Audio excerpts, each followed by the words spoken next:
Bismillahirrahmanirrahim. Assalamualaikum warahmatullahi wabarakatuh. Salam jumpa kembali dengan channel Dunia Fana News. Hai, apa kabar semuanya para pemirsa channel Dunia Fana News dimanapun Anda berada. Semoga selalu pada sehat dan lancar rezekinya. Amin ya robbal alamin. Oke, pada kesempatan yang baik ini, saya sebagai pengamat luar negeri khusus untuk negeri jiran Malaysia kembali hendak menyampaikan sebuah info yang sangat bagus sekali. Semoga bisa bermanfaat untuk menambah ilmu pengetahuan kita, yaitu tentang perihal kepintaran Malaysia dalam meningkatkan nilai tambah hasil produksi kelapa sawitnya. Seperti kita ketahui bahwa Malaysia dan juga Indonesia adalah produsen utama kelapa sawit dunia.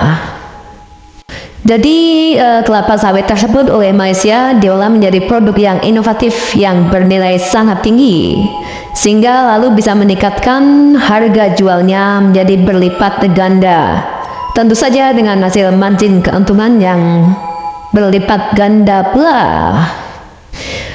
Oke, gambaran mudahnya adalah bila semisal ada produk kayu hutan ya maksud saya, dan itu hanya dijual secara bahan baku berupa kayu gelondongan, tentu harganya menjadi murah. Tapi bila sudah diolah menjadi produk jadi seperti mebel, furniture, atau kerajinan atau barang-barang seni lainnya, tentu harganya menjadi berlipat-lipat ganda. Hal semacam itulah yang telah dilakukan oleh Malaysia dengan terus-menerus menciptakan produk-produk inovatif dari kelapa sawit, sehingga menghasilkan produk turunan kelapa sawit yang tak hanya sebatas minyak goreng saja atau biodiesel, kosmetik, tapi juga berbagai produk turunan lainnya yang jumlahnya mencapai ratusan jenis produk turunan.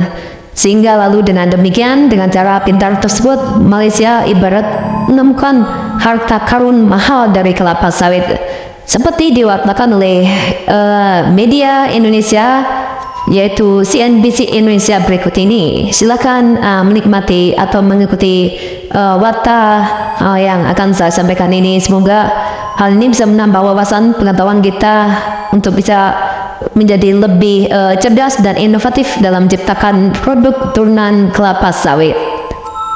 Pelaksana Tugas PLT Ketua Umum Dewan Minyak Sawit Indonesia DMSI Sahat Sinaga menyebut produk turunan atau hilirisasi industri sawit Indonesia tahun 2023 baru mencapai 179 jenis produk, sedangkan Malaysia telah berhasil mengembangkan 260 jenis produk turunan dari hilirisasi sawit.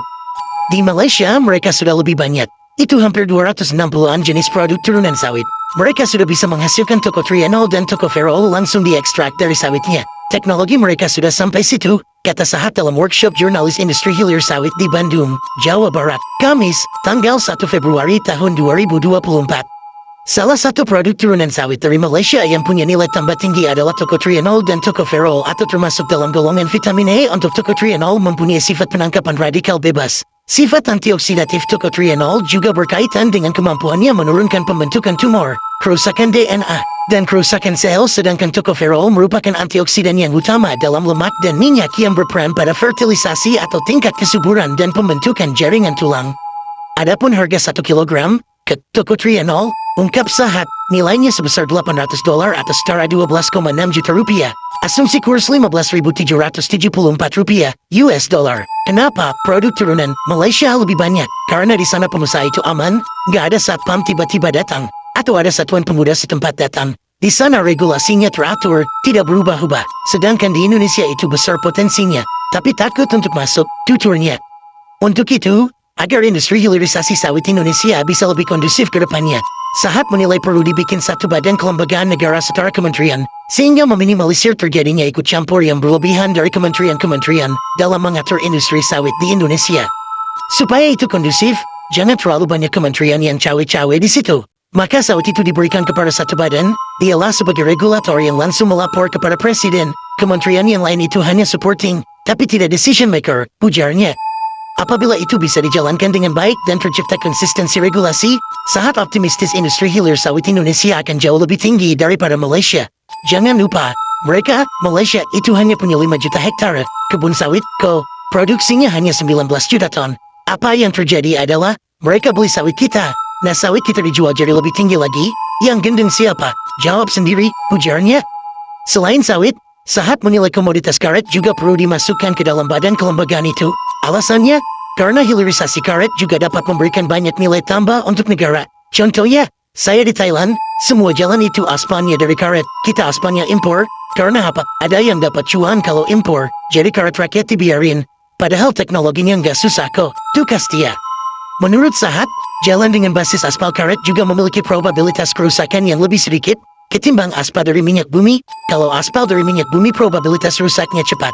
Jadi kontraktor senang. Selain itu, kehausan ban di aspal minyak bumi cepat rusak. Sedangkan aspal dari karet lebih sedikit rusaknya. Jadi industri ban juga tidak suka, ujarnya. Sahat pun mempertanyakan ihwal kepentingan siapa yang menjadi prioritas pemerintah saat ini. Kalau saya pemerintah, petani yang akan saya menangkan. Mulai sekarang tidak boleh ada lagi impor aspal. Selesai, petani-petani karet saya pakai semua. Pungkasnya, demikian info dari channel Dunia Fana News. Terima kasih atas perhatian Anda. Wassalamualaikum warahmatullahi wabarakatuh.